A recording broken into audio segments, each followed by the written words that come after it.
She walked onto the red carpet, 7 months pregnant, believing she was supporting her husband's big night. Instead, he humiliated her in front of the entire world, calling her a burden, while his mistress laughed at her tears. But just when the cameras thought they captured her downfall, the spotlight shifted. A billionaire stepped forward, her father, declaring her not weak, not broken, but the heir to an empire worth billions.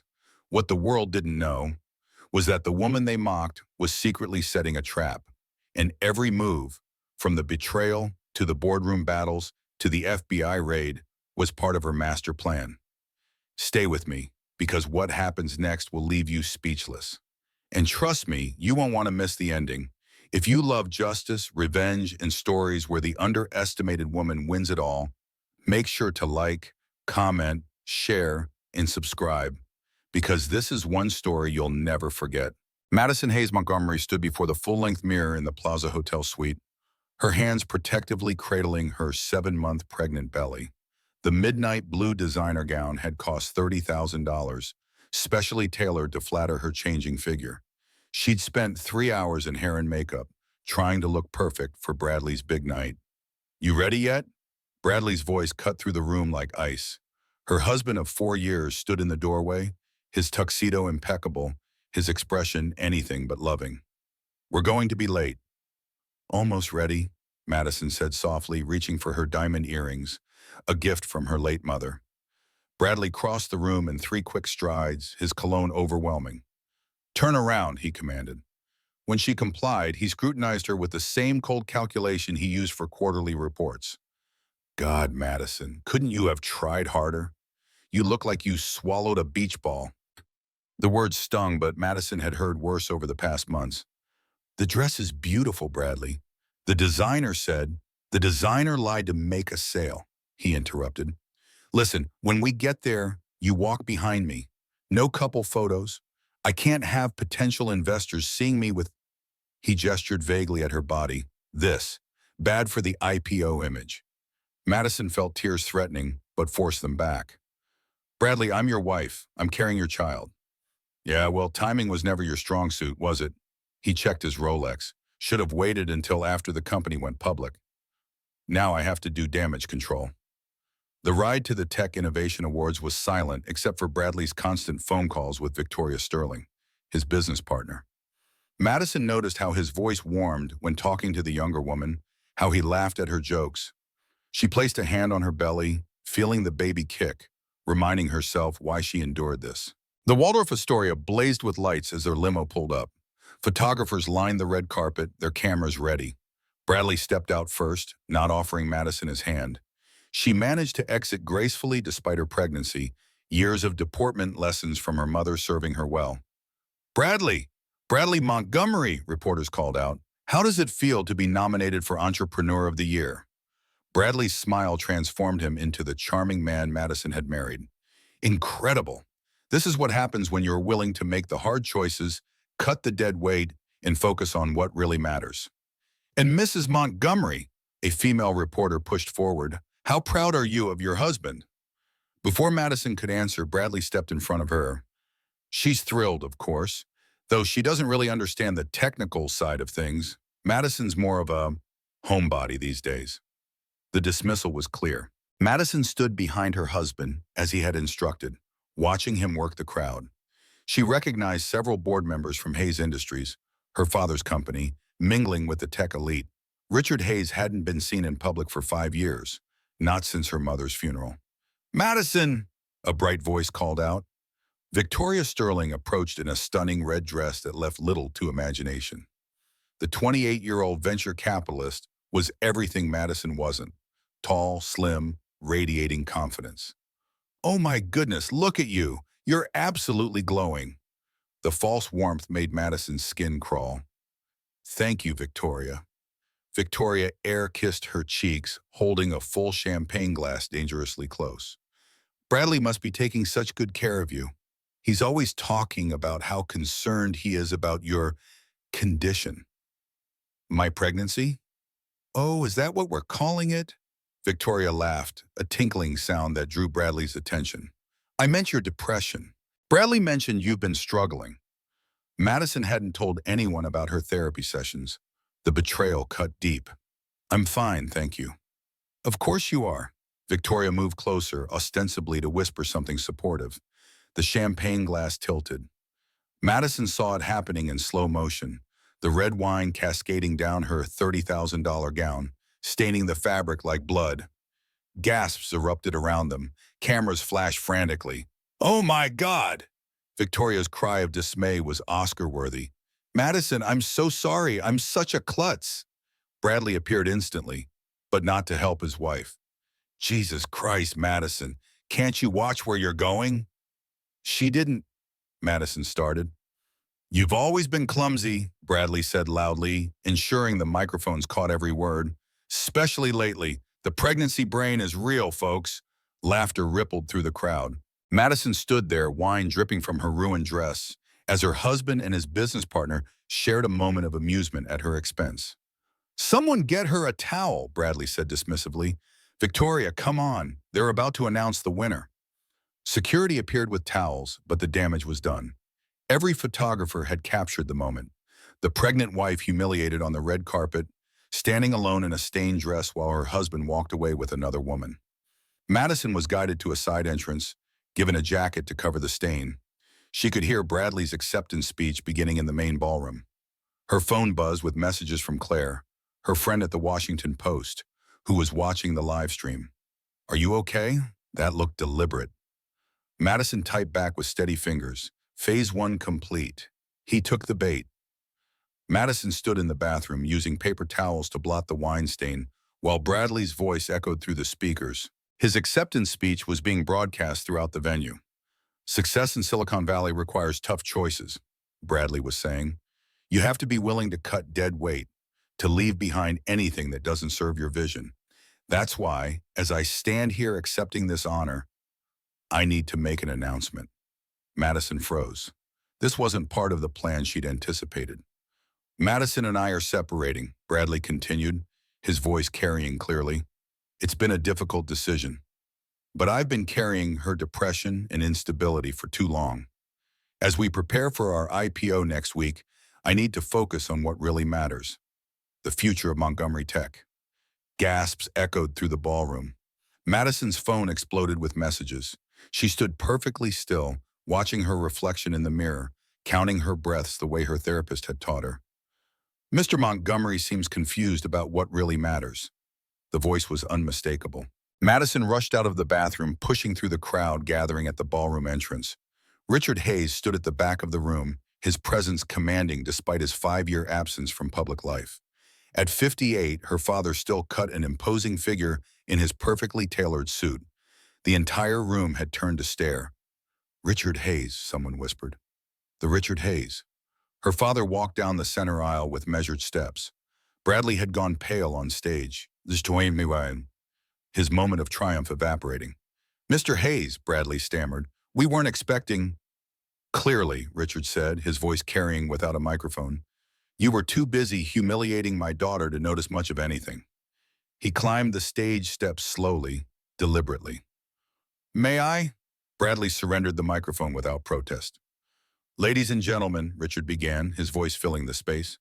I apologize for interrupting Mr. Montgomery's fascinating fiction. I'm here to share some facts. He paused, scanning the room. First, my daughter Madison is nobody's deadweight. She graduated summa cum laude from Harvard Law, served as a federal prosecutor with a 92% conviction rate, and gave up her career to support her husband's ambitions. The room was silent except for the clicking of cameras. Second, Richard continued, since Mr. Montgomery is so interested in announcements, I have one of my own. Madison Hayes Montgomery is the sole heir to Hayes Industries and our $8 billion portfolio. Audible gasps filled the room. Madison watched Bradley's face cycle through emotions, shock, anger, calculation. And third, Richard's voice hardened. Mr. Montgomery's revolutionary technology that's supposed to drive his IPO, it's built on code stolen from Hayes Industries. My lawyers will be in touch. Bradley grabbed another microphone. That's a lie. I developed that code independently. Really? Richard pulled out his phone. Then why do I have emails from you to my former employee, Marcus Blackwell, discussing how to extract our proprietary algorithms? He looked directly at Bradley. Did you think I wasn't watching? That I'd let you destroy my daughter without consequence? Security began moving toward the stage, but Richard raised a hand. I'm leaving. But Madison? He looked directly at her. You're not alone, sweetheart. You never were. He walked off the stage and out of the ballroom, leaving chaos in his wake. Bradley stood frozen, the award in his hand now meaningless. Victoria had disappeared into the crowd. Madison felt her phone vibrate. A text from an unknown number. Well played, Mrs. Montgomery, but the game has just begun. MB. Marcus Blackwell. The name sent chills down her spine. Her father's former employee, now a Wall Street raider with a reputation for hostile takeovers. If he was involved with Bradley, Madison. Bradley's voice cut through her thoughts. He'd found her in the crowd, his face twisted with rage. What the hell did you do? I didn't do anything, she said calmly. You announced our separation, remember? Your father just destroyed my IPO. He grabbed her arm, squeezing hard enough to leave marks. Years of work, ruined because you couldn't keep your mouth shut. Let go of me. Madison's voice was steady despite her racing heart. You're going to fix this, Bradley hissed. You're going to call Daddy and make this go away, or I swear to God. You'll what? Claire Davidson appeared beside them, her phone recording. Threaten your pregnant wife in front of 300 witnesses? Bradley released Madison's arm, stepping back. This isn't over, he said quietly. You have no idea what you've started. As he stormed off, Madison rubbed her arm, knowing he was right. The red carpet humiliation, her father's announcement, these were just opening moves. The real battle was about to begin. 3 days after the awards disaster, Madison sat in her lawyer's office, reading through documents that made her blood run cold. Bradley hadn't wasted any time. He filed for emergency conservatorship. Madison looked up at James Patterson, the family lawyer who'd known her since childhood. On what grounds? James, normally unflappable, looked uncomfortable. Mental health concerns related to your pregnancy. He's claiming you're experiencing severe prenatal depression that makes you incapable of managing your inheritance. That's insane. He has evidence. James pushed a folder across the desk. Transcripts of your therapy sessions with Dr. Marina Webb. Madison's hands shook as she opened the folder. There they were, her most private thoughts, her struggles with Bradley's emotional abuse, her fears about motherhood, all weaponized against her. These were confidential, she whispered. How did he? Doctor, Webb claims her office was burglarized last month. Conveniently, only your files were copied. James's expression was grim. But Bradley's lawyer is arguing that regardless of how they were obtained, they show clear mental instability. This is illegal. Proving that will take time. Meanwhile, there's more. James pulled out another document. Your prenup has a clause neither your previous lawyer nor I noticed. Article 17, subsection C, any inheritance received during the marriage falls under joint property rules if either party is deemed mentally incompetent. Madison read the clause 3 times, her mind racing. I never agreed to this. Your signature is on every page. She studied the signature. It was close to hers, but something was off. The way the M curved, the angle of the cross on the T. James, I need you to get a handwriting expert. This isn't my signature. Before James could respond, his assistant knocked urgently. Mr. Patterson, there's been a development. Judge Harrison has agreed to an emergency hearing. It's in 1 hour. The courtroom was packed with press. Bradley sat with his legal team, wearing a concerned expression that made Madison sick. Victoria Sterling was notably absent, but Marcus Blackwell sat in the gallery, his presence ominous. Judge Harrison, known for his conservative views on women's issues, reviewed the documents with obvious interest. Mr. Montgomery, you're seeking temporary financial conservatorship over your wife's inheritance? Bradley's lawyer, Sandra Voss, stood. Yes, Your Honor, we have grave concerns about Mrs. Montgomery's mental state. These therapy records clearly show a woman in crisis, discussing paranoid delusions about her husband, expressing fears about her ability to be a mother, and admitting to hiding assets. I never hid assets, Madison protested. Mrs. Montgomery, you'll have your turn, the judge said curtly. Sandra continued, furthermore, we've discovered Mrs. Montgomery has been secretly recording conversations in her home, behavior consistent with paranoid personality disorder. She's 7 months pregnant and refusing to take prescribed antidepressants, endangering both herself and her unborn child. Those medications aren't safe during pregnancy, Madison's lawyer argued. According to Dr. Webb's notes, Mrs. Montgomery is also experiencing hallucinations, claiming to hear voices plotting against her. Madison realized with horror how her sessions had been twisted. She'd told Dr. Webb about overhearing Bradley on the phone with Marcus, planning something. In the notes, it looked like paranoid delusion. The judge reviewed the papers for 30 agonizing minutes. While these documents raise serious questions about their acquisition, the content is deeply concerning.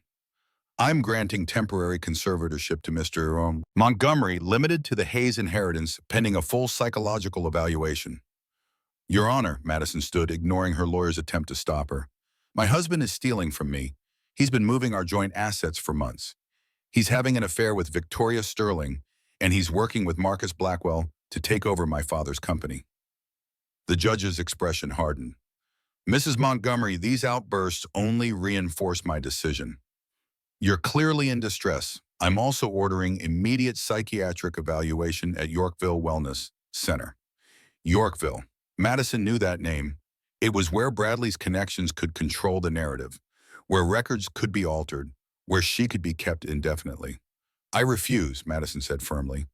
Then I'll have no choice but to consider awarding full custody of your unborn child to Mr. Montgomery upon birth, the judge replied. The trap was perfect. Submit to psychiatric evaluation at a facility Bradley controlled, or lose her baby. Madison felt the walls closing in. I need time to consider, she managed. 24 hours, the judge said. Court adjourned. As people filed out, Marcus Blackwell approached. Up close, he was younger than she'd expected, maybe 45, with cold gray eyes and a predator's smile. Your father destroyed my family 15 years ago, he said quietly. Hostile takeover of my father's company. Dad had a heart attack during the board meeting. Died on the conference table while Richard Hayes celebrated. He leaned closer. Now I'm returning the favor. Your husband, your inheritance, your father's company, I'm taking it all. Bradley doesn't know he's your puppet, does he? Madison said with sudden clarity. Marcus smiled wider. Bradley thinks he's a genius. He has no idea that every move he's made, every decision, has been guided by my hand. Even marrying you was my suggestion. He checked his watch. You have 23 hours to decide, Madison. Choose wisely. That night, Madison sat in her childhood bedroom at her father's estate, her phone buzzing constantly with messages. The story had exploded across social media. #PregnantWifeHumiliated was trending, but opinion was split. Some supported her, others claimed she was clearly unstable. Richard knocked and entered, looking frailer than he had at the gala. How are you holding up? Dad, something's wrong with you, Madison said. You look sick. Just tired, sweetheart. The stress of coming back into the public eye. He sat beside her. Madison, there's something you should know. The board at Hayes Industries, Marcus has been buying them off. If you're declared mentally incompetent, they can vote you out as heir.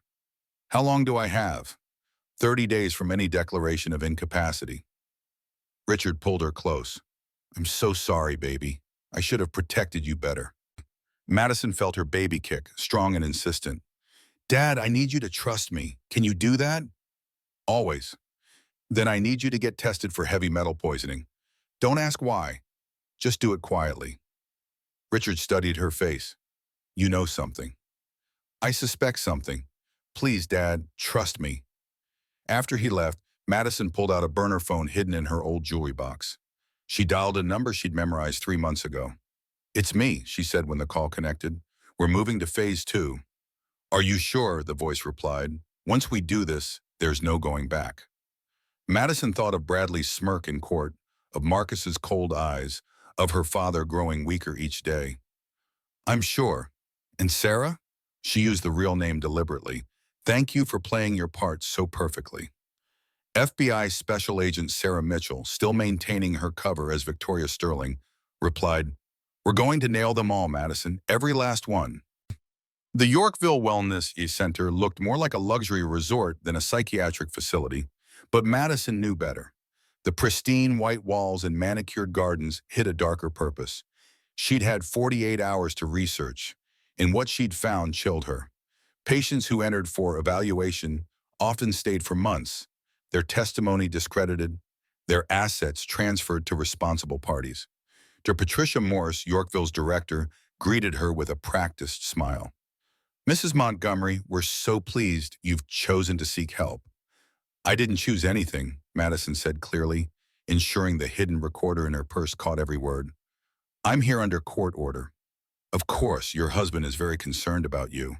Dr. Morse led her down a corridor that smelled of antiseptic and fear. "He's arranged for our best suite."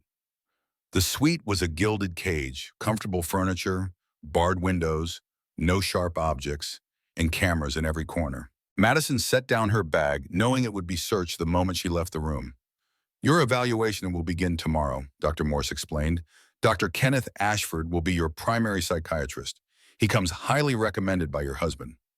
Of course he did. Madison had found Dr. Ashford's connection to Bradley, golf buddies at the country club, investors in the same hedge fund. The evaluation outcome was predetermined. That night, lying in the narrow bed, Madison felt the baby moving restlessly. She whispered to her belly, "Just a little longer, sweet one. Mommy has work to do." The next morning brought a parade of tests designed to pathologize everything. When she was calm, they called it emotional blunting. When she showed anger about her situation, it was emotional dysregulation. Every answer was twisted to fit their narrative. "Tell me about these voices you hear," Dr. Ashford said during their third session. "I never said I heard voices. I said I overheard conversations. There's a difference. Denial is common in cases like yours." He made notes on his tablet. "Your husband mentioned you've been secretive, hiding things from him. I hired a private investigator when I discovered his affair. That's not paranoia, it's self-preservation." "Interesting that you frame it as self-preservation. Do you often feel under attack?" By the fourth day, Madison understood their strategy: keep her until the 30-day board vote deadline passed, then declare her permanently incapacitated. But she also noticed something else. The night staff was smaller, and there was a blind spot in the cameras near the emergency exit. On day 5, everything went wrong. Madison woke to cramping pain. When she stood, liquid gushed down her legs. "No," she whispered. "Not now. It's too early." She pressed the call button frantically. "I need help. My water broke." The response was sluggish. A nurse finally arrived, taking her time. "Are you sure?" Sometimes pregnant women imagine. "I'm a prosecutor, not an idiot," Madison shouted. "I'm in premature labor at 32 weeks. Get me to a real hospital now." It took 2 hours of arguing before they finally called an ambulance. By then, Madison's contractions were 3 minutes apart. At the hospital, she heard Dr. Ashford in the hallway. "She's been exhibiting attention-seeking behavior all week. This could be psychosomatic." "Psychosomatic?" The OBGYN's voice was incredulous. "She's dilated 6 centimeters." Madison grabbed the doctor's arm when she entered. "Please," she gasped between contractions. "Contact Claire Davidson at the Washington Post. Tell her it's happening." The doctor looked confused but nodded. As they wheeled Madison to delivery, Bradley appeared, all false concern and calculated sympathy for the cameras. "I'm here, darling," he said loudly. "Everything will be okay." "Get away from me," Madison growled. "She's confused," Bradley told the medical staff. "The psychiatrist said this might happen. She might not recognize loved ones." "Mr. Montgomery, you need to leave," the OB said firmly. "You're causing distress to my patient." "I have medical power of attorney." Bradley produced documents. "Court-ordered, due to her mental state." While they argued, Madison's phone, somehow not confiscated in the chaos, buzzed with a text from Sarah. "FBI raid in 2 hours, hold on." But Madison couldn't hold on. The baby was coming. 4 hours of labor, with Bradley attempting to make decisions about her care, fighting with doctors about medication, trying to bar her father from the room. Richard arrived looking even weaker, but stood guard like a sentinel. "You did this," Richard said to Bradley quietly. "The stress you've put her through caused this." "Actually," Bradley smiled coldly, "her mental instability caused this, which is why I'll be taking custody immediately after birth." "My dead body," Richard growled. "That can be arranged," Bradley muttered. but loud enough for Madison to hear. The baby came at 7 pounds, 2 ounces, small but healthy, crying strongly. A daughter. Madison held her for exactly 3 minutes before Bradley's lawyers arrived with custody papers. "You can't do this," Madison sobbed, clutching her baby. "Mental health hold," Bradley said smoothly. "You're a danger to the child. Dr. Ashford's evaluation confirms it." Security guards had to physically remove the baby from Madison's arms. The sound of her daughter's cries as they took her away would haunt Madison forever. But as they wheeled the baby out, Madison saw Sarah in the hallway, dressed as a nurse, taking photos of everything. The FBI agent made eye contact for just a second and nodded. Claire arrived 20 minutes later with her camera crew, broadcasting live. This is Claire Davidson reporting from Manhattan General, where a shocking custody battle is unfolding. Madison Montgomery, daughter of billionaire Richard Hayes, has just had her newborn removed by court order based on what sources claim is a fraudulent psychiatric evaluation. Bradley tried to leave but found his way blocked by protesters who'd been following the story online. Someone had leaked the therapy session transcripts, the real ones, not Bradley's edited versions, showing a woman dealing with an abusive husband, not a mentally ill person. Richard collapsed in the hallway. "Dad?" Madison tried to get up, still bleeding, still in agony. As paramedics worked on Richard, his doctor pulled Madison aside. "You were right, the blood test showed thallium poisoning. We've started chelation therapy, but it's been going on for months. Who would do this?" Madison looked at Bradley, conferring with Marcus Blackwell in the corner, both men watching Richard with satisfied expressions. "I know exactly who did this." Her phone buzzed. Sarah again. 90 minutes? Be ready." Madison forced herself to stand despite the pain. She'd just given birth, her father was poisoned, her baby stolen. But she wasn't broken. She was finally ready to reveal just how long she'd been planning this moment. "Bradley," she called out, her voice carrying across the chaos. "You forgot something." He turned, impatient. "What?" "I was a federal prosecutor. I know how to build a case." She smiled through her tears. "And honey, I've been building yours for 6 months." The hospital room had become a war zone. Richard was stable but unconscious, hooked to monitors tracking the chelation therapy. Madison sat in a wheelchair, still in pain from delivery, watching Bradley pace like a caged animal. "What did you mean you've been building a case?" Bradley demanded. Madison pulled out her phone, not the one from her purse, but a second one taped under her hospital bed 2 weeks ago during a prenatal appointment. "Did you really think I didn't know about Victoria? Or should I say, Special Agent Sarah Mitchell?" Bradley's face went white. "That's impossible." "Is it?" Madison scrolled through her messages. "Let me tell you a story, Bradley. 6 months ago, I found lipstick on your collar. Cliché, I know. But I didn't confront you. Instead, I hired Detective Ray Torres." "You're lying." "Ray found interesting things, like your meetings with Marcus Blackwell every Thursday at the Ritz-Carlton, the same hotel where you met Victoria." Madison's voice was steady despite her exhaustion. "So I did what any good prosecutor would do. I investigated." Marcus Blackwell stepped forward from the shadows where he'd been watching. "Clever girl, but it won't matter. I own judges, police commissioners, half the FBI. Your little agent girlfriend can't help you." "You're right about owning people," Madison agreed, "which is why I didn't go through normal channels. Did you know the Southern District of New York has a special task force for financial crimes that reports directly to Washington? No local interference." The door opened. Claire walked in with her camera crew, still broadcasting live. "Madison, the viewers want to know, is it true you've been working with federal authorities?" "I can't comment on an ongoing investigation," Madison said carefully, "but I can say that when someone threatens your family, you do whatever it takes to protect them."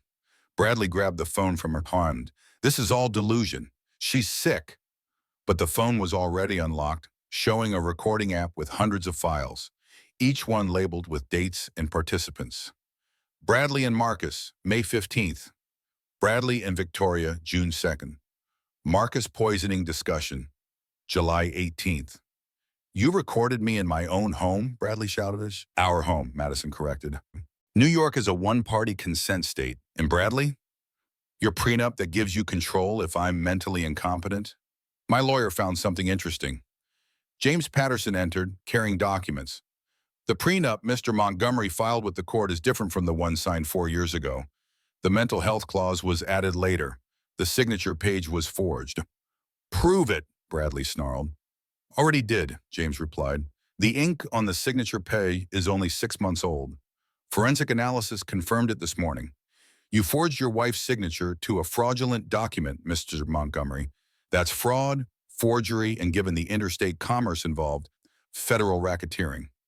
Marcus laughed, a cold sound. You think you've won something? I have resources you can't imagine. This will all disappear.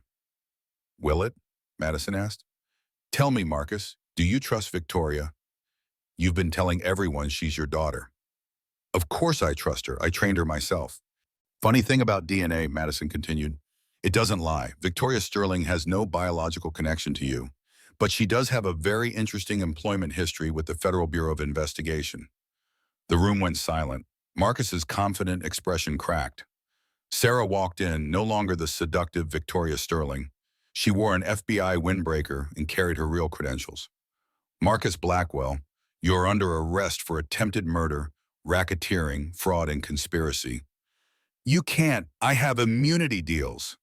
With local authorities, Sarah agreed, not with federal. And those immunity deals? They're void when you attempt to murder someone. She looked at Richard's unconscious form. Thallium poisoning is attempted murder. More agents flooded the room. Bradley tried to run, but didn't make it 2 steps before being tackled. Bradley Montgomery, another agent announced, you're under arrest for fraud, forgery, conspiracy, and theft.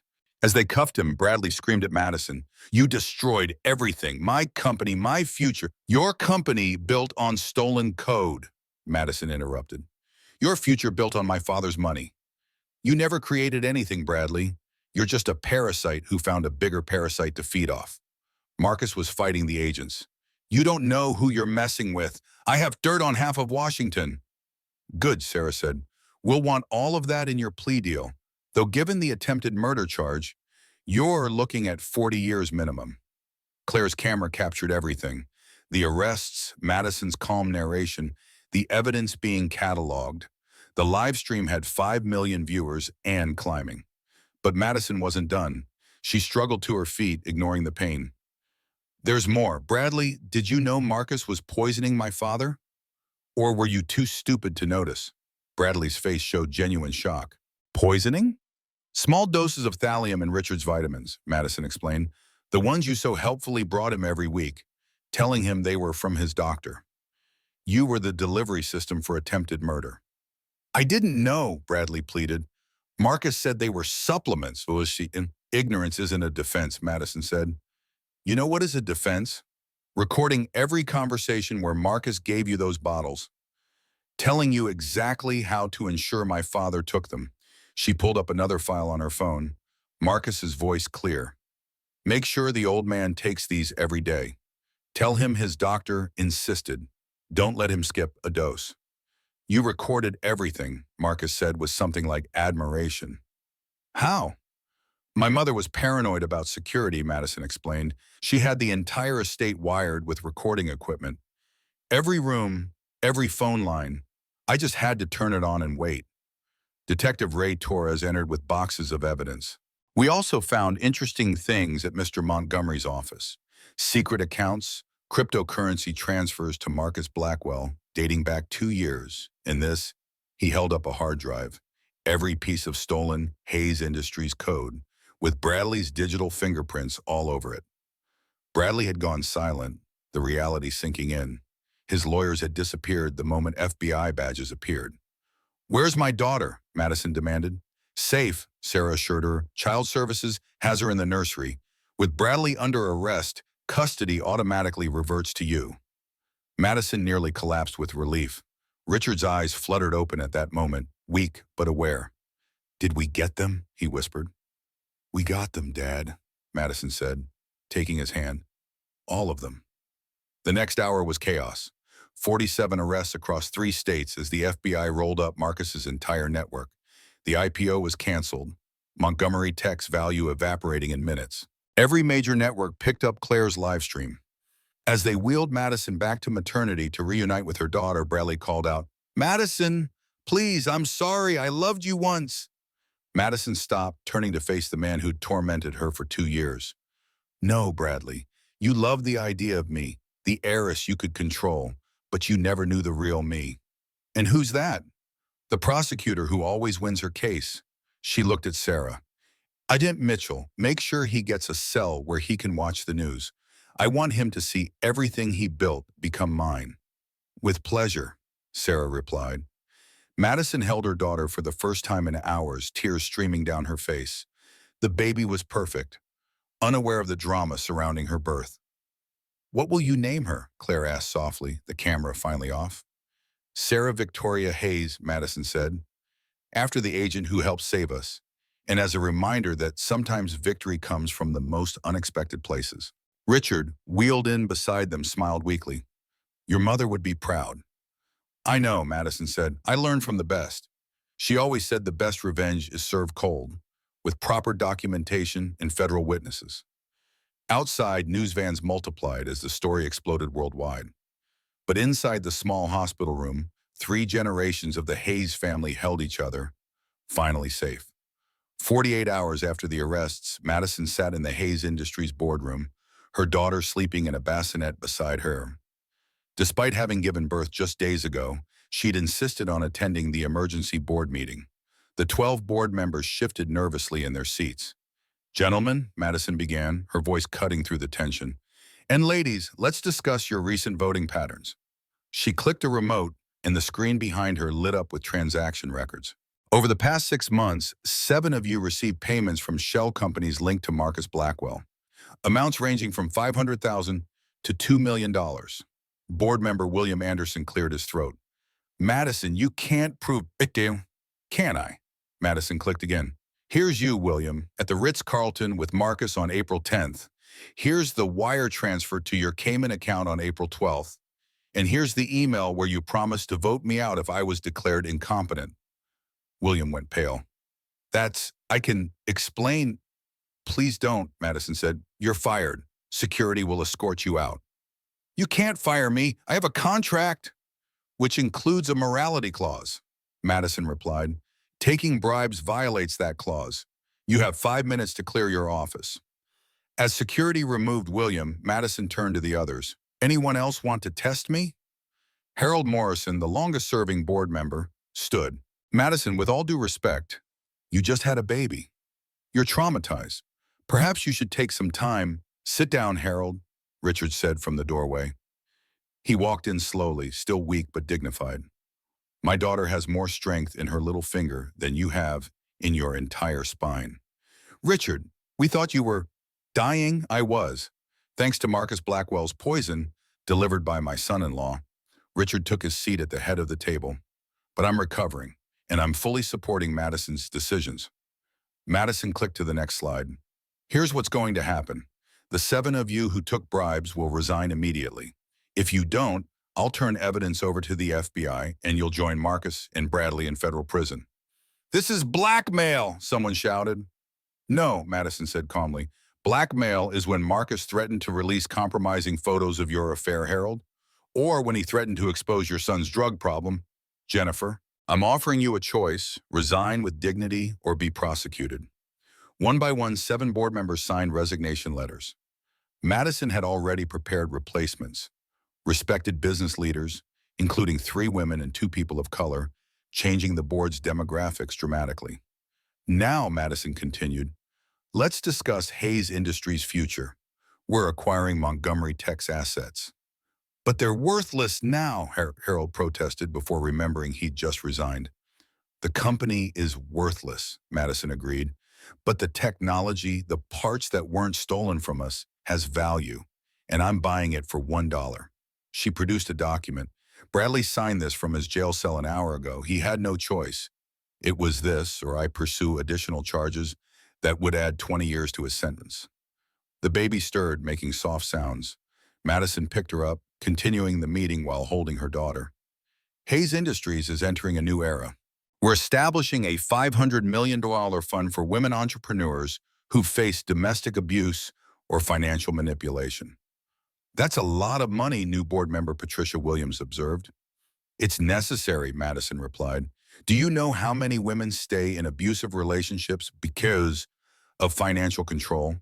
How many brilliant minds we lose because someone convinces them they're worthless? Her phone buzzed with a message from Claire. Story just hit 10 million views. 3 publishers want your book rights.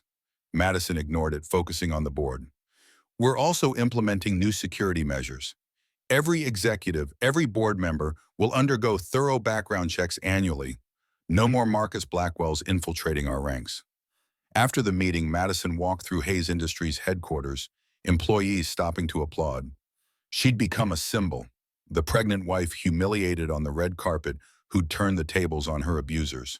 In her father's office, now hers, she found Sarah waiting. Congratulations, the FBI agent said. You pulled it off. We pulled it off, Madison corrected. I couldn't have done this without you. Sarah smiled. 3 years undercover, pretending to be attracted to Bradley. I deserve hazard pay for that alone. How did you stand it? By remembering why I was there, Sarah said. Marcus Blackwell destroyed 17 companies, ruined hundreds of lives. Your father wasn't his first victim, just his most ambitious target. Madison settled into the executive chair, adjusting her daughter's blanket. What's the final count? 47 arrests so far. Marcus is looking at life in prison. The attempted murder charge is solid. Bradley's got 25 years minimum. The rest of the network is falling apart. And the other victims? We've recovered about 60% of the stolen assets. It'll take years to sort out completely, but people will get justice. Madison's computer chimed with an email. She laughed when she read it. Bradley's mother wants to know if she can still see the baby. What will you tell her? That she's welcome anytime. She's not responsible for her son's crimes. Madison looked at her daughter's peaceful face. Sarah Victoria will miss her grandmother, just not her father. That afternoon, Madison met with Dr. Patricia Morris from Yorkville Wellness Center. The woman who tried to imprison her now sat across from her, sweating nervously. The FBI cleared us, Dr. Morris stammered. We cooperated fully. You cooperated after you were caught, Madison corrected. How many women did you trap there? How many lives did you help destroy? We were just following medical protocols. Stop, Madison said sharply. I've reviewed your records. 90% of your female patients were involved in custody disputes or inheritance issues. That's not medicine, it's imprisonment. What do you want? Yorkville is closing, Madison announced. I bought the facility. You can't. I can. I did. It's being converted into a legitimate women's mental health center, focusing on postpartum support and trauma recovery. Real help, not imprisonment. Dr. Morse left in tears, her career destroyed. Madison felt no sympathy. The woman had been ready to steal her freedom, her child, her life. That evening, Richard joined Madison in the nursery they'd set up at the office. 3 generations of Hayes women, Madison's mother's portrait on the wall, Madison in the rocking chair, and baby Sarah in her arms. Your mother would have loved this, Richard said softly, seeing you triumph over those bastards. She saw it coming, Madison replied. Remember what she used to say? Never let them see you prepare for war. Let them think you're weak, then strike when they're counting their winnings. She was paranoid, Richard admitted, but she was right. The recording system she insisted on installing saved us. Madison looked at her father, still thin but getting stronger. Why didn't you ever remove it? Because she made me promise to keep it for you, Richard said. She knew you'd need protection someday. She just didn't know from whom. Madison's phone rang. It was Bradley's lawyer. Mrs. Montgomery, my client would like to arrange visitation with his daughter. Madison laughed. No. He has rights. He signed them away. Madison interrupted. Check your files. Part of the deal for me not pursuing additional charges. He relinquished all parental rights. He says he was coerced. He was given a choice. Prison for 25 years or 45.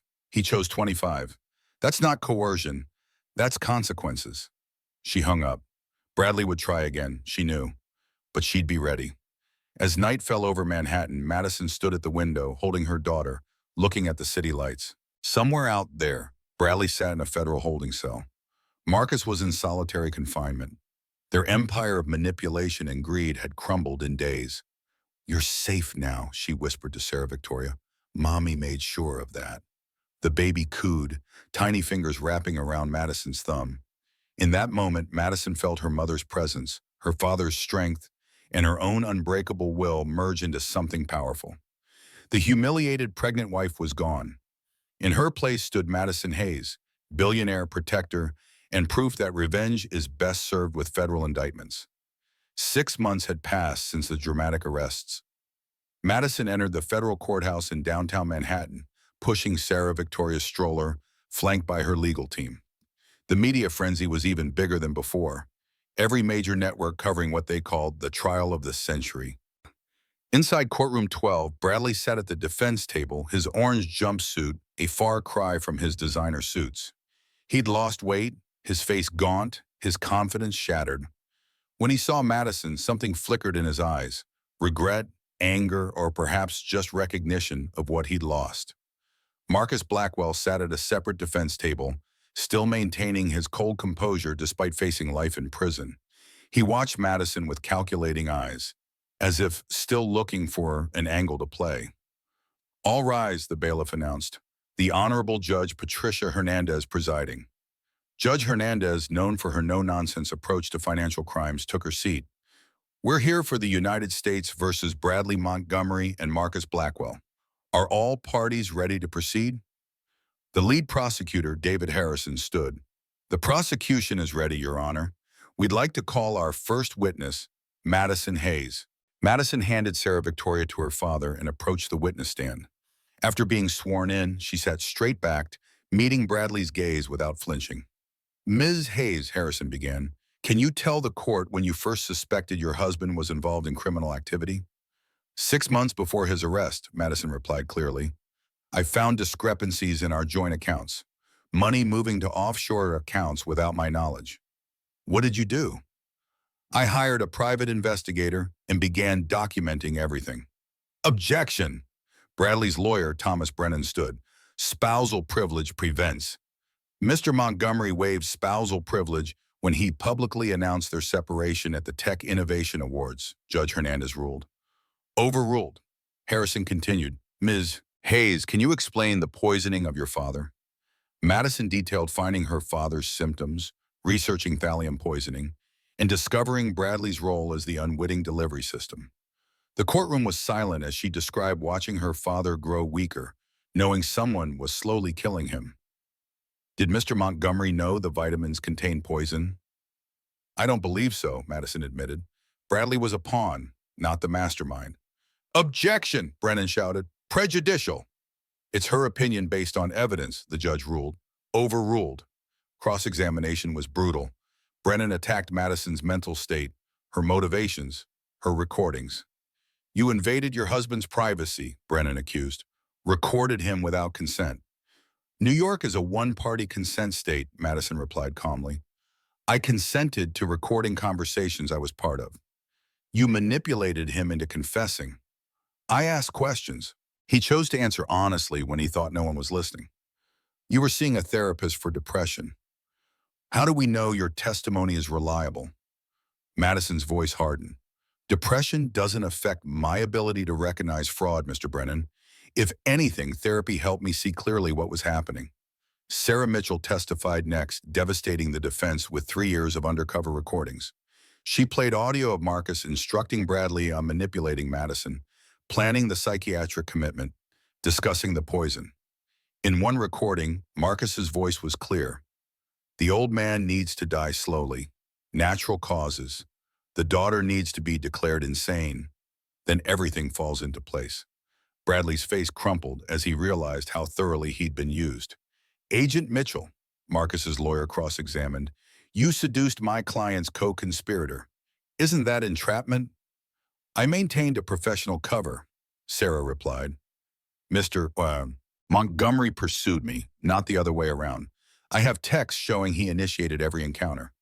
"You lied about your identity for 3 years." "I was authorized by the Federal Bureau of Investigation to investigate financial crimes." Undercover work is legal and necessary when dealing with sophisticated criminals. Detective Ray Torres presented financial evidence. $43 million moved through shell companies. Stolen code worth hundreds of millions. Bribes to board members totaling $12 million. This wasn't just fraud, Torres testified. This was a systematic dismantling of Hayes Industries, piece by piece. The prosecution's most damaging witness was Victoria Sterling, the real one. Marcus had stolen her identity for Sarah's cover. The actual Victoria was a kindergarten teacher from Ohio who'd never heard of Marcus Blackwell until the FBI contacted her. He destroyed my credit, she testified tearfully. Used my social security number, created accounts in my name. I almost lost my teaching job because of the background check irregularities. The defense's case was weak. Bradley's lawyers argued manipulation and coercion. Marcus's team claimed entrapment and prosecutorial misconduct. But the evidence was overwhelming. Bradley took the stand against his lawyer's advice. He looked directly at Madison.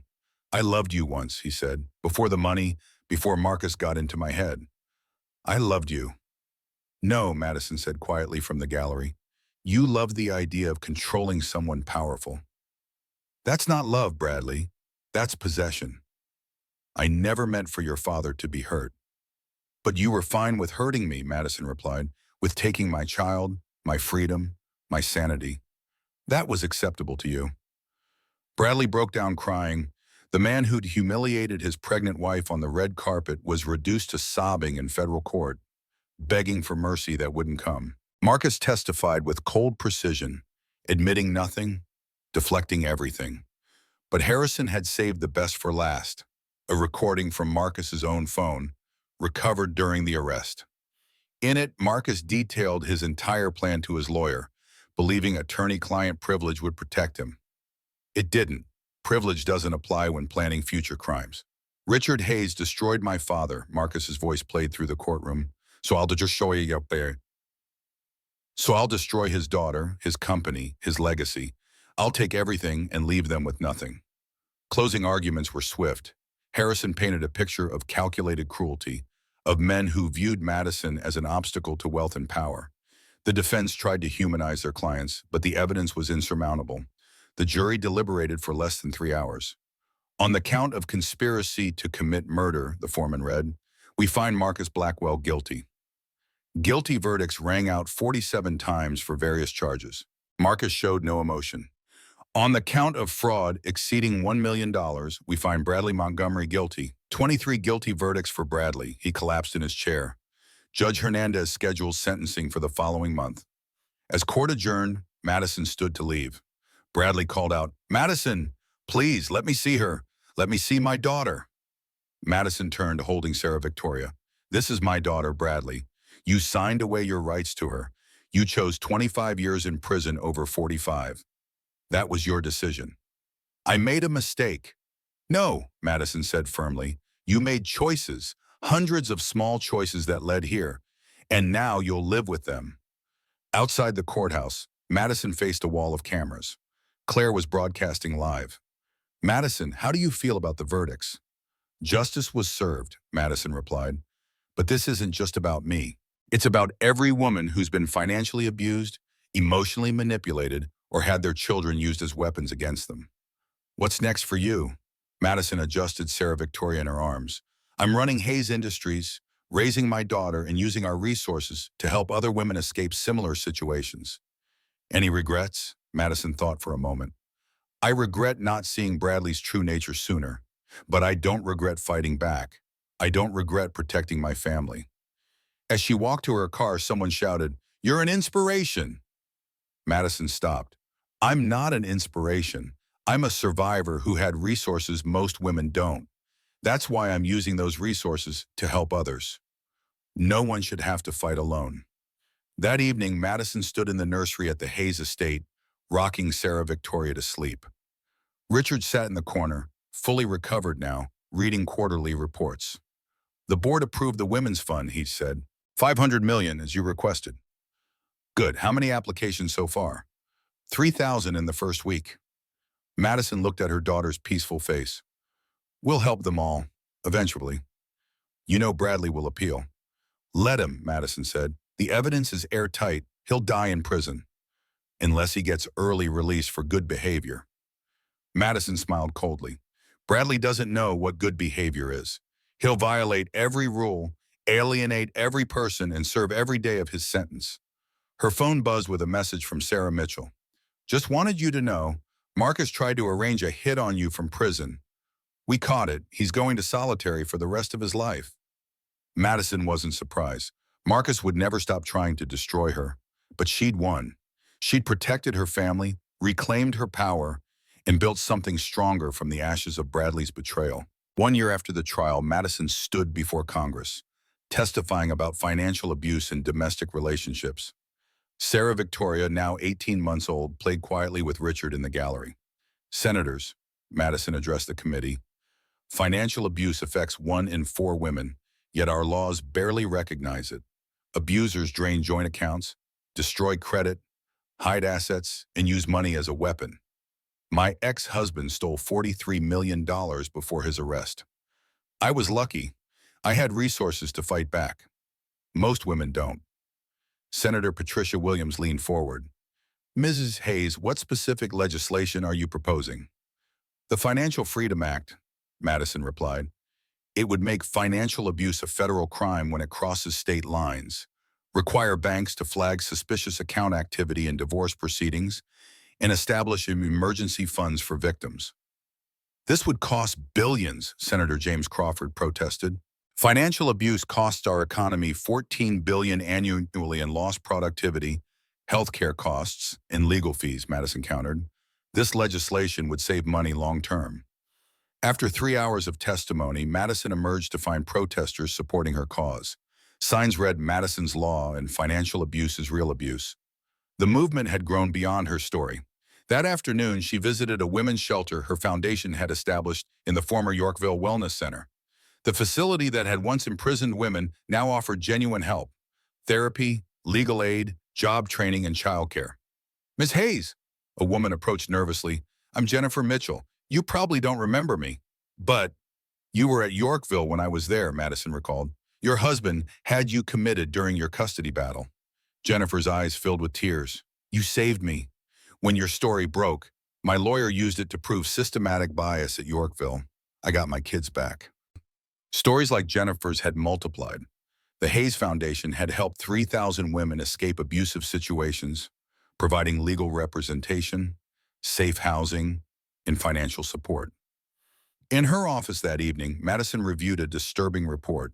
Bradley had somehow been corresponding with journalists from prison, trying to rehabilitate his image.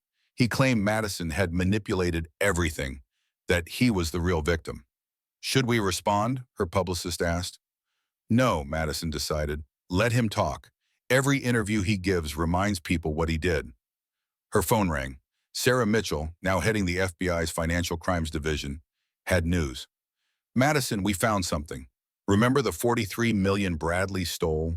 We tracked down another $12 million in cryptocurrency. Can we recover it? Already did. It's being transferred to your foundation's account tomorrow. Madison smiled. Even from prison, Bradley kept giving her resources to help his victims. That weekend, Madison attended Richard's wedding to Dr. Patricia Williams, one of the new board members. The celebration was small, intimate, a sharp contrast to Madison's elaborate wedding to Bradley 5 years ago. You sure you're okay with this? Richard asked, pulling Madison aside. Dad, you've been alone since Mom died. Patricia makes you happy. That's all that matters. During the reception, Madison noticed a familiar face. Bradley's mother, Eleanor Montgomery. The older woman approached hesitantly. Madison, I wanted to apologize. Eleanor, you have nothing to apologize for. I raised him, Eleanor said, tears flowing. I must have done something wrong. Madison hugged her former mother-in-law. You didn't create what Bradley became. Marcus Blackwell did that. You're welcome to see Sarah Victoria anytime. Eleanor spent an hour playing with her granddaughter, the child she'd only seen in photographs. Despite everything, Madison couldn't punish an innocent grandmother for her son's crimes. Monday brought unexpected news. Marcus Blackwell was dead. The official cause was a heart attack, but Sarah called with the real story. He was poisoned, Sarah explained.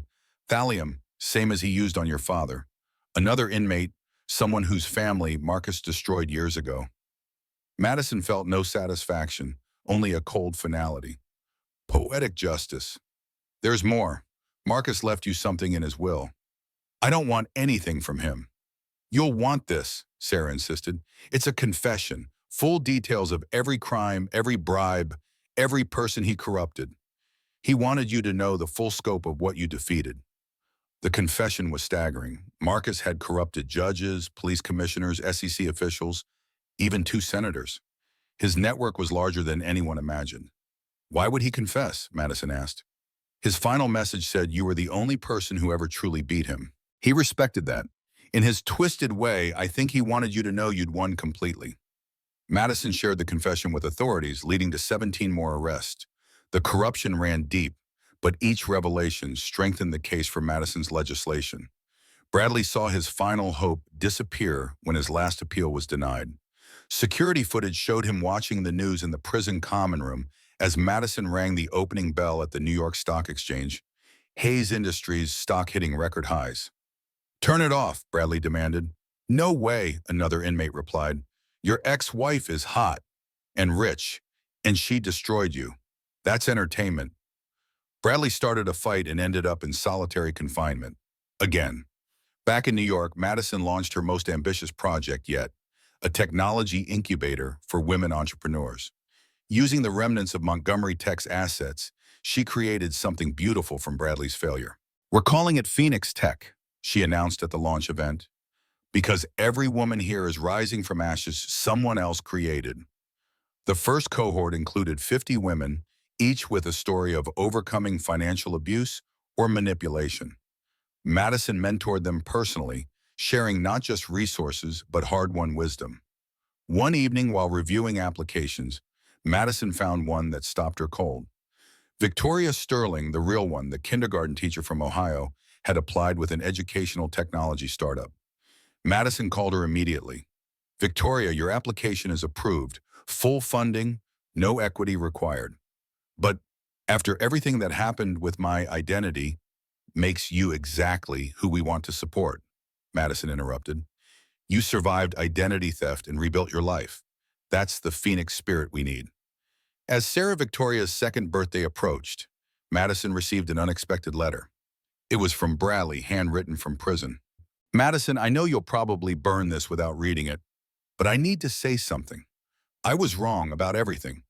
Marcus showed me recordings of our conversations, the ones where I was sober, honest, cruel. I heard myself and didn't recognize the monster I'd become.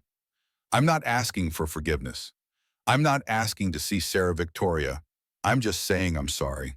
I'm in therapy here, real therapy, trying to understand how I became someone who could hurt the person I claim to love. The therapist says I have narcissistic personality disorder with antisocial features. It's not an excuse, just an explanation. You deserved better. Our daughter deserves better. I'm glad she has you. Bradley. Madison read it twice, then filed it away. No response was necessary. Bradley's apology changed nothing, but perhaps therapy would prevent him from destroying someone else when he eventually got out. The day of Sarah Victoria's birthday party, Madison woke to extraordinary news. The Financial Freedom Act had passed the Senate. Madison's law was becoming actual law. The party was perfect, not the ostentatious display Bradley would have demanded, but a genuine celebration with people who truly loved Sarah Victoria. Richard and Patricia, Sarah Mitchell, Claire Davidson, Eleanor Montgomery, and dozens of women whose lives had been changed by the Hayes Foundation. As Madison watched her daughter play, surrounded by love and security, she thought about the journey from that humiliating night on the red carpet. The pregnant wife humiliated before cameras had become something more. A voice for the voiceless, a protector of the vulnerable, a force for change. That evening, after everyone had gone home, Madison sat with Sarah Victoria on the porch of the Hayes estate, reading a story. The toddler pointed at pictures, babbling happily, unaware of the battle fought for her future. Your daddy is in prison, Madison said softly, knowing Sarah Victoria was too young to understand. But that's not your story to carry. You're going to grow up strong, supported, and free. No one will ever control you through fear or money or manipulation. Sarah Victoria looked up with Bradley's green eyes but Madison's fierce spirit. Mama's strong. Yes, baby, Madison agreed, hugging her daughter close. Mama's strong, and you will be too. As the sun set over the estate, Madison thought about her mother who'd installed the recording system that saved them, about her father who'd stood by her even while being poisoned, about Sarah Mitchell, who'd risked 3 years undercover, about every woman who'd reached out, sharing their own stories of survival. The humiliation on the red carpet had been real. The pain, the fear, the desperation, all real, but so was the triumph that followed. So was the justice served. So was the empire built from ruins. 2 years had passed since Bradley's conviction. Madison stood in the same ballroom where her humiliation had begun. The Waldorf Astoria transformed for another Tech Innovation Awards. But this time, she was the keynote speaker. 4 years ago, Madison began, addressing the packed auditorium. I stood outside this room in a wine-stained dress while my husband announced our separation from that stage. Tonight, I'm here to announce something different. The audience was silent, recognizing the powerful symmetry of the moment. Hayes Industries is acquiring the rights to host these awards permanently, Madison continued, but with new criteria. Innovation isn't just about technology or profit. It's about ethical leadership, sustainable practices, and lifting others as you climb. Applause thundered through the room. Madison saw several faces from that horrible night, some who'd laughed at her humiliation now eager to show support. We're also announcing the Madison Hayes Courage Award for individuals who expose corruption and protect vulnerable populations. Our first recipient is Special Agent Sarah Mitchell. Sarah walked onto stage, no longer the seductive Victoria Sterling, but herself, professional, powerful, authentic. The two women embraced as cameras captured the moment. This award comes with $1 million grant to the recipient's chosen charity, Madison announced. Agent Mitchell has selected the National Coalition Against Domestic Violence.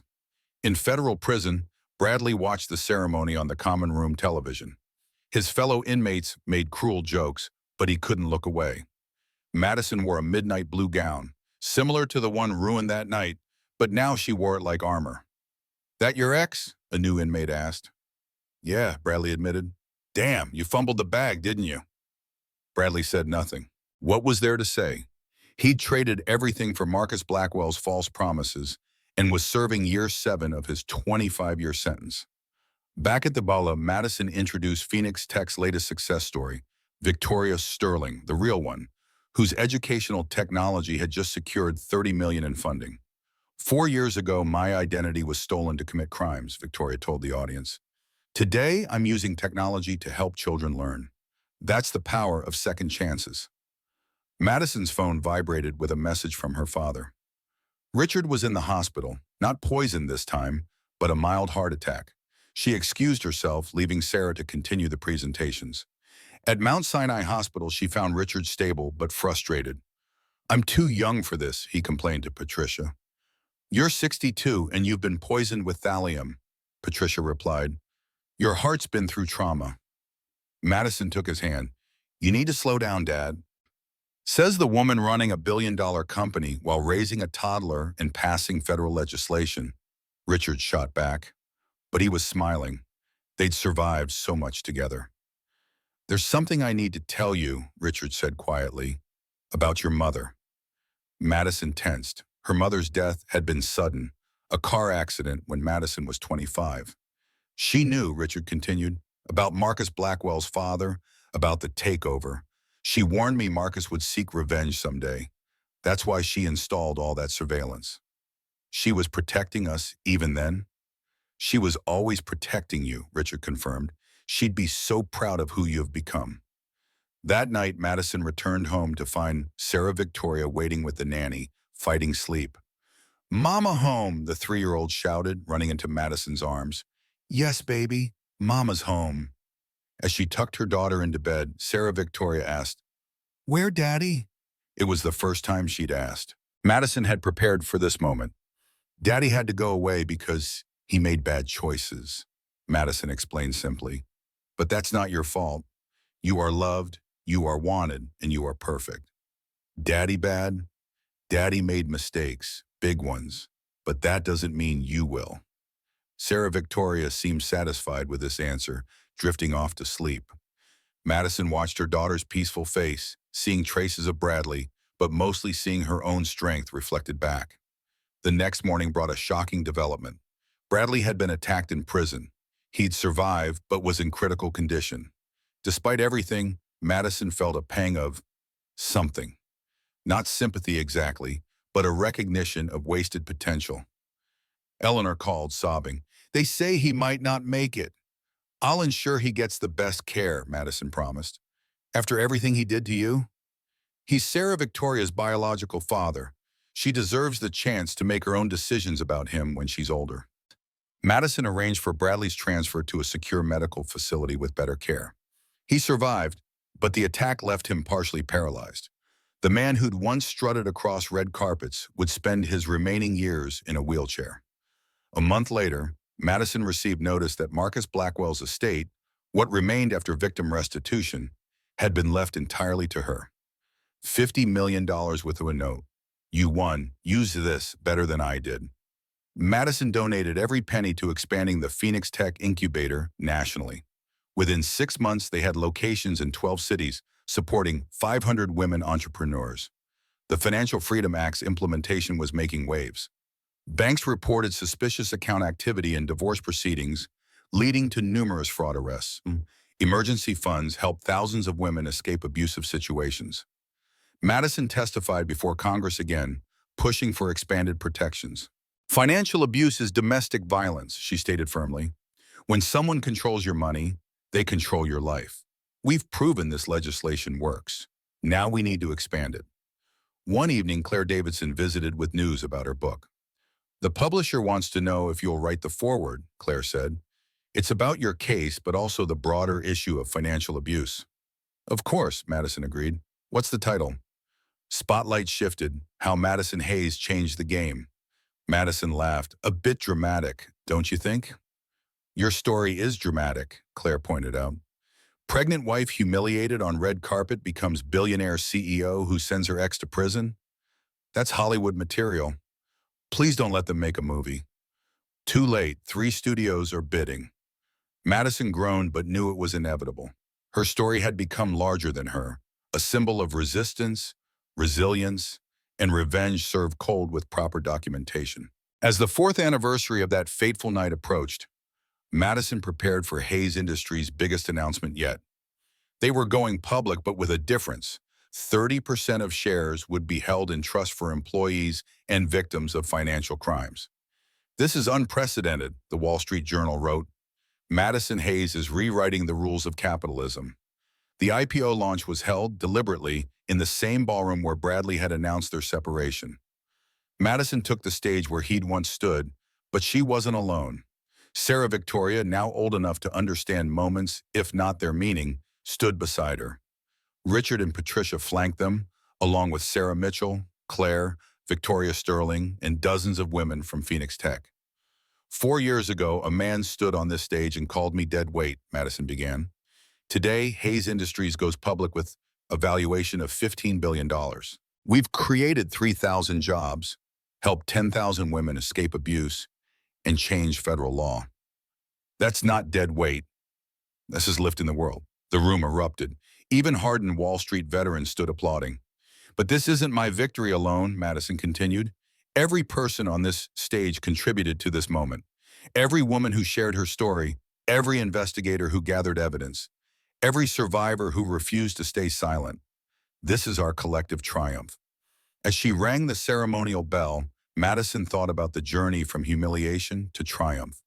The scared, pregnant woman in the wine-stained dress had become something unprecedented. Not just a survivor, but a revolutionary.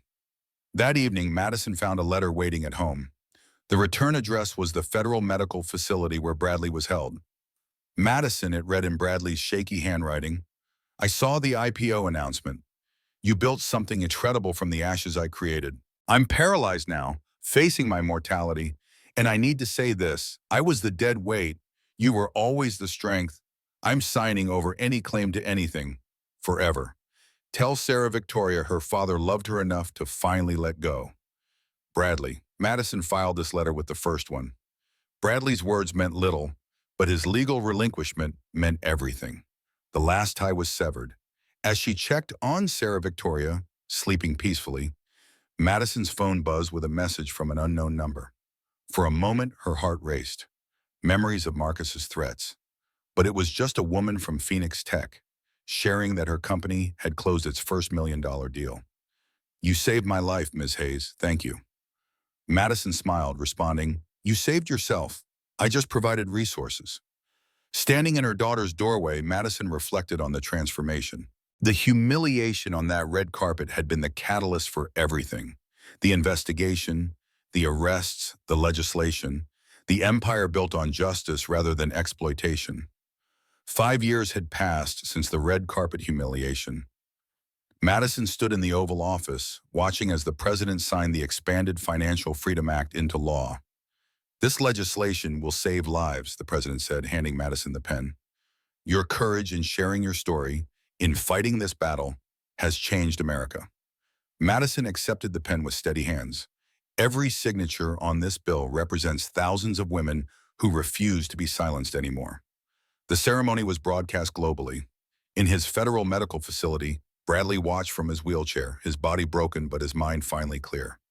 The years of paralysis had forced introspection that freedom never would have allowed. "That's your ex-wife?" his physical therapist asked. "That's Sarah Victoria's mother," Bradley corrected. It was the first time he'd framed Madison in terms that weren't about him. Back in New York, 8-year-old Sarah Victoria watched the ceremony with Richard and Patricia. She was old enough now to understand that her mother was important, that her work helped people, that their family was different from others. "Why doesn't Daddy live with us?" she'd asked recently. "Because Daddy hurt people, including Mommy," Madison had explained. "He's somewhere safe where he can't hurt anyone anymore." "Will I hurt people too?" "No, sweetheart. You get to choose who you become." The Phoenix Tech Incubator had grown into a movement. 50 cities, 10,000 women entrepreneurs, $2 billion in funded ventures. The old Montgomery Tech building, bought for $1, now housed the flagship center. Madison's office wall displayed dozens of success stories, women who'd escaped abuse and built empires. But the most meaningful tribute sat on her desk, a simple photo of her mother, whose paranoid preparations had saved them all. That afternoon, Madison received an unexpected call from Eleanor Montgomery. "Madison, Bradley's been diagnosed with kidney failure. The prison attack damaged more than we knew. He has maybe 6 months." Madison felt something shift in her chest. Not forgiveness, but a kind of release. "What do you need?" "Nothing, I just thought you should know, in case Sarah Victoria ever asks." After the call, Madison made a decision. She video called the facility. Bradley appeared on screen, gaunt and gray, a ghost of the man who had humiliated her. "Hello, Bradley." His eyes widened. "Madison, I didn't expect—" "I'm not calling for you," Madison said clearly. "I'm recording this for Sarah Victoria. When she's older, she'll have questions. She deserves to hear from you, even if just once." Bradley nodded, tears flowing. "Sarah Victoria, if you're watching this someday, know that your mother is the strongest person I ever met. I was weak, cruel, and wrong. Every terrible thing that happened was my fault, not yours, never yours. I'm not asking for forgiveness. I don't deserve it. I'm just saying, be like your mother, not like me." He paused, struggling. "Madison, I destroyed everything good in my life. You rebuilt it into something extraordinary.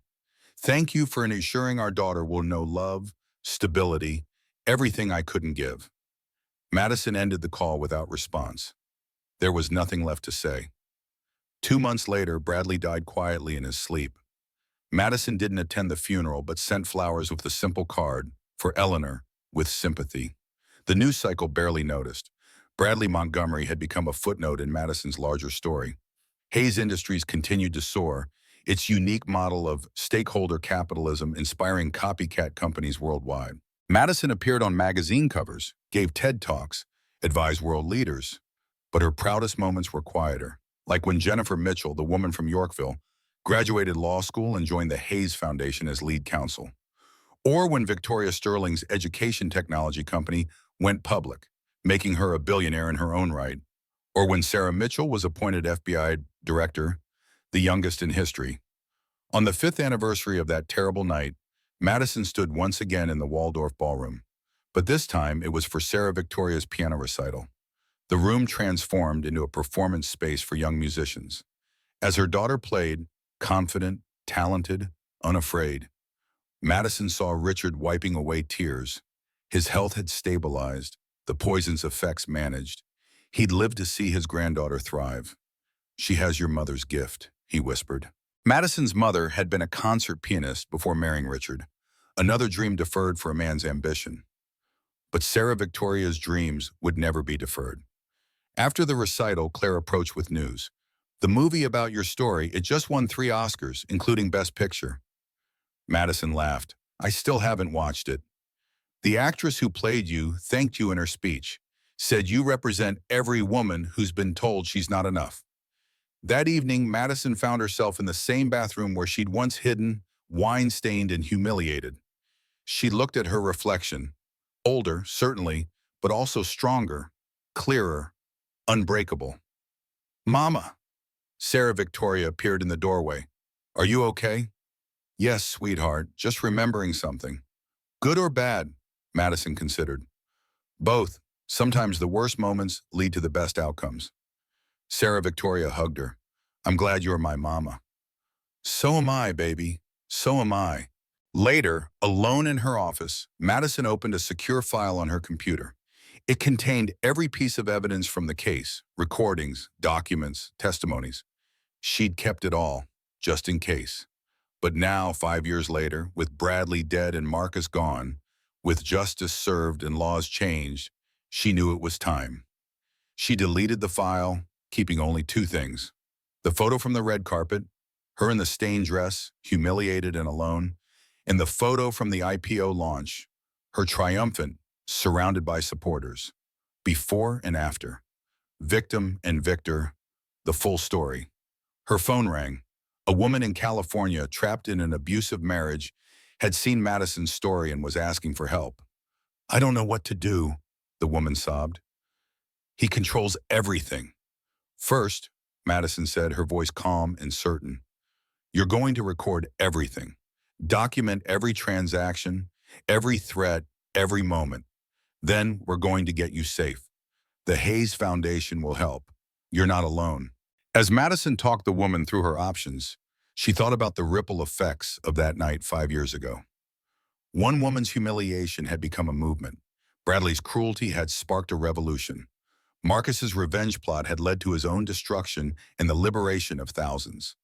Outside her window, New York sparkled in the darkness. Somewhere in the city, women were leaving abusive relationships, starting businesses, reclaiming their power. The pregnant wife, humiliated on the red carpet, had become their champion, their proof that survival was possible. Sarah came running into the office. "Mama, look, I got the lead in the school play." "That's wonderful." Madison pulled her daughter close. "What play?"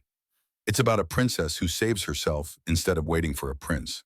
Madison laughed, the sound pure and free. "Perfect. Absolutely perfect." As mother and daughter planned costume ideas, the Hayes Empire humming along around them, Madison felt her mother's presence strongly, the recording equipment that saved them, the paranoid preparations that weren't paranoid at all, the strength passed down through generations. "Thank you," she whispered to the portrait on the wall. The story that began with humiliation had become legend. The pregnant wife on the red carpet had transformed into something unprecedented. Billionaire, revolutionary, protector, survivor. But most importantly, she was free. The phone rang again, another woman needing help. Madison answered as she always would, ready to shift the spotlight from humiliation to hope, from victim to victor. "Hayes Foundation," Madison speaking. "How can we help you reclaim your life?" And somewhere in the federal cemetery where Bradley was buried, his gravestone bore only the simplest inscription: "He faced the consequences." While in the congressional record, the Financial Freedom Act would forever be known as Madison's Law, a permanent reminder that one woman's refusal to stay down had changed the world. Sarah Victoria grew up strong, brilliant, unafraid, never knowing the weight of control or manipulation. She became a judge at 30, the youngest ever appointed, specializing in financial crimes and domestic abuse cases. At her swearing-in ceremony, she said, "My mother taught me that justice isn't about revenge. It's about ensuring no one else suffers what you suffered." Today, I continue her work from the bench. Madison, now 50, gray threading through her hair but spine still straight, watched with pride. The cycle was broken, the legacy secured. That night at the celebration, someone asked Sarah Victoria about her father. "He was a cautionary tale," she said simply. "My mother was the inspiration." Madison overheard and smiled. Her daughter understood perfectly. We are not defined by those who hurt us, but by how we rise despite them.